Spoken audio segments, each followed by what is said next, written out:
The news of the world, Wednesday, February 11th. Once again, Columbia prepares to call in its correspondents in various world capitals to give you the latest news by shortwave radio. This morning we shall call in London and Washington and also attempt to bring you the news direct from Batavia in the heart of the Far East fighting zone. In addition, Harry Marble will report on the latest developments at points not covered by our direct pickup. But first, here's the situation in brief.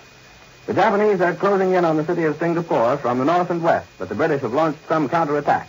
In Burma, the Japanese have crossed the Salween River. MacArthur's men are holding their lines on Bataan. The Dutch are fighting a stubborn delaying action around Makassar on the Celebes and Banjarmasin in Borneo. And now, Harry Marble. Before calling in Batavia for the report of William Dunn, here is the latest news of Russia. The Red Army announced this morning that the Germans have lost still another general. He was killed in the Smolensk region west of Moscow, and this time there is no question about how he died. Soviet guerrillas blew up the staff car in which he was riding. The Red Army continues to carry the fight to the Nazis. A bitter battle is raging around Rzhev, where the besieged German garrison is trying to fight its way out, and German reinforcements are trying to fight their way in, both without success, according to Moscow. Another battle is raging around Kharkov, the industrial city in the Ukraine, and the Berlin radio admits Soviet gains in this area. For a report direct from the Far East, we take you to Batavia and the news by William J. Dunn.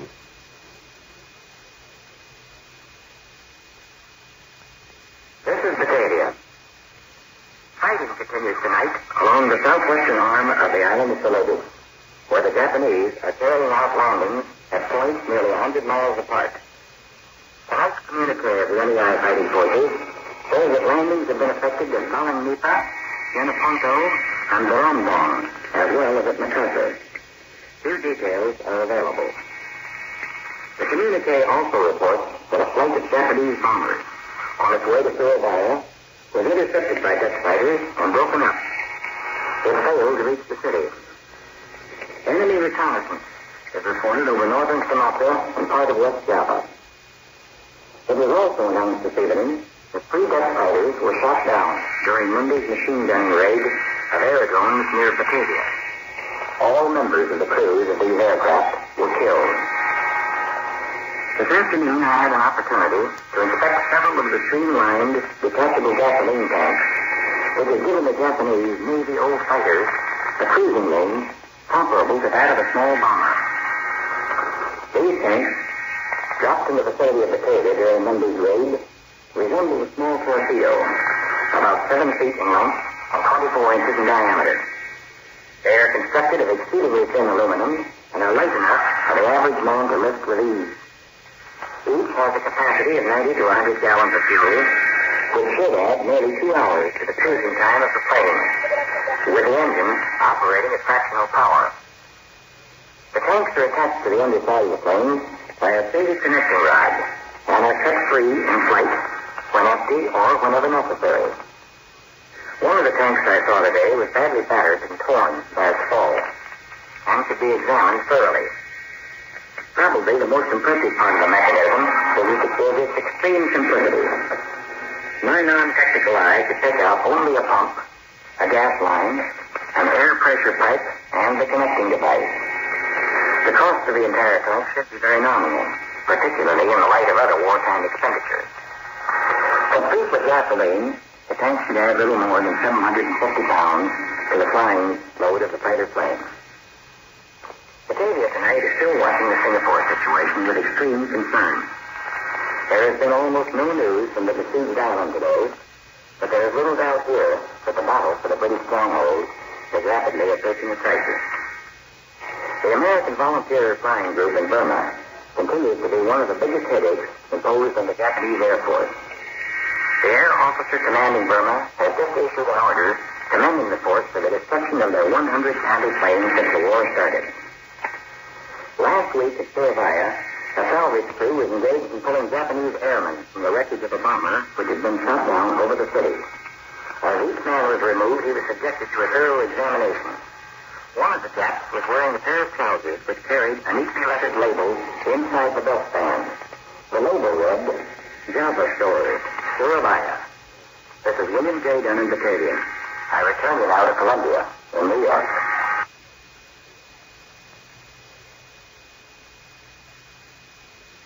Next, across the Atlantic for the news direct from the British capital. And now to London and Charles Collingwood. Good morning. This is London. British resistance at Singapore is stiffening. An authoritative London commentator said a few minutes ago that the British are counterattacking and that their counterattacks are meeting with some measure of success. It is reasonable to say, said this authoritative source, that the situation is certainly no worse and there are indications that it's better.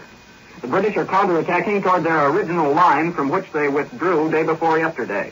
They are also attacking against the second Japanese landing to the north. A broadcast by the Malaya Broadcasting System this morning says that the Japanese are using the better part of 3 divisions against the Singapore defenders. The broadcast went on to declare that all useful installations in the great Singapore naval base have been blown up.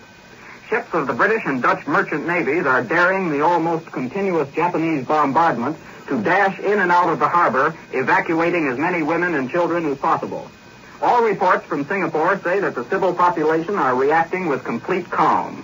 Smoke from burning oil stores in the north of the island rises like a great pillar of black cloud by day, and by night gusts of wind whip the fires into towering tongues of flame. Against this background, the life in Singapore City provides another curious example of the way in which old habits and ways of life persist through the most fateful situations. People are going on working in Singapore just as usual. The buses and the rickshaws make their normal rounds. People dress up and go to a tea dance at the big hotel. Perhaps most surprising of all, people stand in line to get into a movie. It's hard to say just what else they might do. They would only be a nuisance in the fighting line or on the roads. People in London acted the same way during the days and nights of the great German air raids. There's no particular moral attached to it. It's just surprising to see how people act while their destiny is being fought out around them. The affair of the Vichy supplies to the Axis forces in North Africa is still causing a great deal of interest and some concern here in London. Although the supplies don't seem to have been large, the British Minister of Economic Warfare confirmed in the House of Commons yesterday that they were being sent. There's been a great deal of speculation about just how these supplies get to Vichy, North Africa. Today, an authoritative London commentator suggested that they had almost certainly come in French ships. These ships were probably sent either from Italian ports or from French ports. The supplies actually got to Rommel's forces by road and rail from Tunisia. Well-informed quarters say that in view of this information, the whole question of Allied relations with the Vichy government is being reconsidered. In Libya, where these French supplies are supposed to have been getting to, the Axis forces are still stalled well to the west of Tobruk. They've recovered about 2/3 of the ground which they lost to General Auchinleck without having to do any real fighting at all. However, there are indications that if they attempt to proceed any farther, they will come up against well-prepared British resistance. One of the factors in this Axis halt may well be their lack of air support. The RAF has almost uncontested air superiority over the forward area. British fighter pilots report that they are meeting with almost no opposition from the Luftwaffe. The Royal Air Force was also active in the west last night. British bombers attacked Bremen and other targets in northwest Germany, and once again, bombs were dropped on the docks at Brest. The RAF is doing its best to see that the Scharnhorst and the Gneisenau stay put. This is Charles Collingwood in London, returning you to Columbia in New York. For the news in our own nation's capital, we take you to Washington for the report of Eric Severide. Today is the national holiday of Japan. Some authorities in Washington, whose job it is to carefully check the progress of the Philippine fighting each day, believed last weekend that the Japanese would try to complete the capture of the Philippine Islands in time for today's celebration. This morning it appeared that Singapore might fall before the Philippines. But there is a feeling here that the final hour of trial for MacArthur's men is now at hand. The fight for Luzon has continued 65 days. No one here any longer speaks about reinforcing the men in the Philippines. As for what material can get to the Far East, other areas with more chance have priority. There's little speculation about MacArthur's chances of evacuating. It's believed by many that the small group will first try to withdraw to the Corregidor Fortress in Manila Bay. That fortress probably could withstand a fairly long siege, but it's recognized that would be defiance without hope. As the two forces line up today, something less than 20,000 Americans and Filipinos are facing something more than 100,000 Japanese. The military problem of coping with the Japanese in the Far East has a parallel in the legal and administrative problem of coping with them on the west coast of the United States. Yesterday, a committee of Pacific Coast senators and representatives asked that all persons of Japanese ancestry, and that would mean many who are now American citizens, be evacuated from the coast, and that individuals would be readmitted only on license. Mass evacuation of citizens or ousting of individuals, according to the Justice Department, would be illegal unless the land were condemned for use by the military. One solution now being discussed is a declaration of martial law in these areas. Then the Army would move citizens as well as aliens. Pacific Coast congressmen are expected to meet again tomorrow. They may ask the President to issue an executive order to carry out the evacuation they want. Another possible solution is the arrest of citizens and aliens for what is known as protective custody, arrest for their own safety. That has already been applied in 2 or 3 cases. For example, in one southwestern town, an industry had brought in Japanese workers to replace whites who had been a long time on strike. Then the war began, and it so happened that a large number of sons and brothers from that town were in the Philippines fighting against the Japanese, and a number died there. The resentment against the Japanese locally flared up, and for their own safety, the Japanese workers, undoubtedly quite innocent of any fault of their own, were gathered up and moved away. Problems more severe than the legal problems are involved. In some big Pacific areas, the Japanese grow and deliver a high percentage of the vegetables and fruits consumed. And there happens to be a nationwide campaign underway to increase food production. And by careless action, that could be harmed. Tonight, the Republicans will dine. At their annual Lincoln dinners around the country, they will work up the first flush of enthusiasm over next fall's election. Joe Martin, Jr., the Republican National Chairman, said the dinners will be mostly patriotic affairs, but speakers will insist on the right of constructive criticism during wartime. At the big dinner here tonight, the principal speaker will be not the last Republican candidate for president, Wendell Willkie, but the one before that, Alf Landon. I return you now to New York.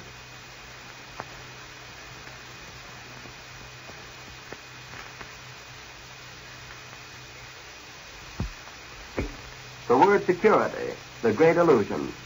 In every capital of the Allied world, there were bitter charges that there had been too much of the illusion of security, too much complacency, too much lethargy. Australia threw away the word security. Mother India forgot it as the Japanese opened up their all-out drive on Burma. Britannia, ruler of the waves, found that her own Straits of Dover were no longer impregnable. Singapore, with its hundreds of millions of dollars worth of fortifications, thought bitterly of that word security. And America's leaders warned, and warned again, that we are taking a licking in the Pacific. The warning came from Donald T. Nelson himself, the industrial czar of our war effort.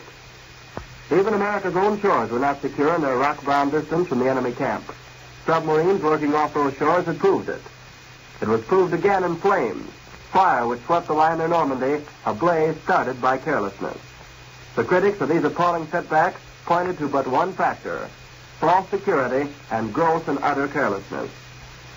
In London, in New York, and in Australia, carelessness was blamed in the public prints for the plight of Singapore, for the victory of the German battleships Gneisenau and Scharnhorst breaching the Straits of Dover, for the Normandy fire, for lack of air power. In all the highlights of the week's news, there was but one highlight for the Allies, only one bright spot, and that, the disclosure of the terrific damage wrought by the American Navy in its attack on the Japanese-held Marshall and Gilbert Islands. A couple of emperors didn't get much sleep on the night of February the 11th. Emperor Hirohito's royal head didn't touch a pillow all night. The Tokyo radio says the emperor was gripped by insomnia. So anxious was he to receive without delay the latest reports on the Japanese fighting in the city of Singapore. Emperor Hirohito could just as well have got his 8 hours on the night of February the 11th.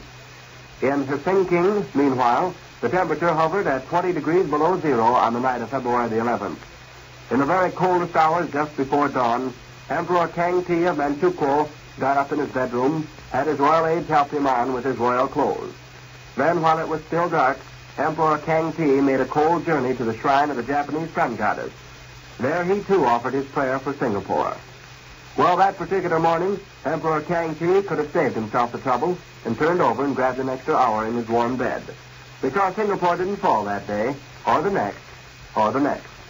For the British troops were busy writing their history into the proud annals of the British Empire. But critics said the reason for Singapore's invasion was not a proud chapter in anybody's history. Yes, and the critics were numerous throughout the British Empire. Those who were there say it really began at Penang, this disaster which was engulfing Singapore. Penang is a little island off the northern Malayan coast, abundant in tin and rubber. The Japanese took it in a lightning thrust. But how they took it was another matter. There were charges that the British had no anti-aircraft guns at Penang, that there were no fighter protections, that they hadn't even camouflaged vital area targets, and that they did not carry out a scorched earth policy in their retreat from the rich little island,